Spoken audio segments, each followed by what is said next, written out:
The following NewsVision report is brought to you by Howard University School of Communications. Good afternoon. I'm Azaria Jackson. And I'm Bryce Parker with HU NewsVision. We begin today's brief with updated news about the bridge collapse in Baltimore. On Wednesday, 2 bodies were recovered and found near the middle span of the Francis Scott Key Bridge in Baltimore. That was a scene of a terrible accident early Tuesday morning after a massive cargo ship lost power, crashing into the bridge, causing it to collapse. Today, authorities have ceased the search for the 4 remaining bodies and have begun a salvage operation to remove the damages and the debris. At the Orioles' reopening ceremony today, Maryland Governor Wes Moore paid respects to the victims and their families. While today is an important day, it's important that we also acknowledge the moment that we find ourselves in. And today, we are thinking about the families of Dolian Castillo Cabrera and Maynor Suazo Sandoval, who were recovered and identified yesterday. We pray for the family and the families of all of the victims of the Key Bridge collapse, and our hearts are with the families. And to all the families, we are so sorry for this tragedy. Nuestros corazones están con las familias. Lamentamos mucho esta tragedia. The collapse of the bridge will have a lasting impact on many industries and all commuters in the region, including Howard professor and Baltimore resident Erica Blount. She's worried about the other pitfalls of the situation. And it's always backed up anyway, so this is gonna, I'm sure, just make it that much worse. So it's like standstill for hours and hours. Even for me going on Baltimore Washington Parkway, it takes me like 2 hours to get home. In our other big story today, more news regarding former President Trump and his legal battles ahead of the 2024 election.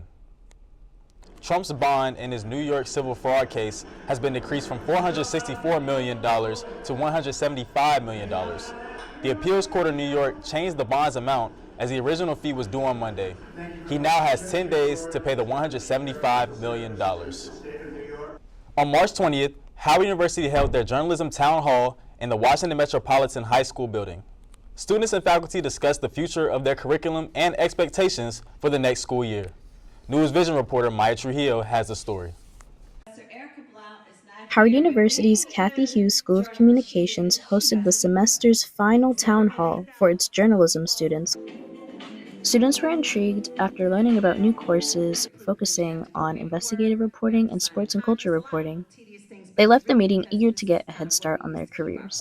It definitely makes me more excited to be a journalism major here at Howard University and wanting to go into broadcast journalism. I want to cover politics, so being right here in DC. It's nice to hear that they're going to be expanding the journalism program more built out, so there's different things that people can concentrate on. The journalism department's professors offered information about organizations and publications, new graduation schemes, and even offered advice on how to be successful at Howard University. Don't be stuck in one thing, try multiple things and see if you can master more than one thing. Take part in everything. You gotta be in it to win it. It's like the lotto, right? The Met Building's auditorium was full of laughter and a sense of community as professors were vulnerable with the audience and shared personal anecdotes.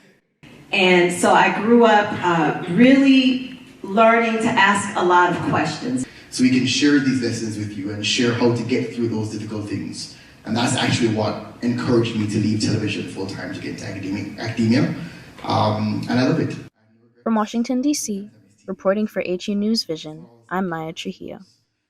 The School of Communications holds its journalism town hall every semester. And Azaria, you know what they say. The Cathy Hughes School of Communications produces the best journalists in the world. Absolutely. I mean, there's 2 of them sitting right here. Exactly. Well, that's all for today. Thanks for joining us on NewsVision. I'm Azaria Jackson. And I'm Bryce Parker. We'll see you next time with more of the latest news stories. For now, have a great day.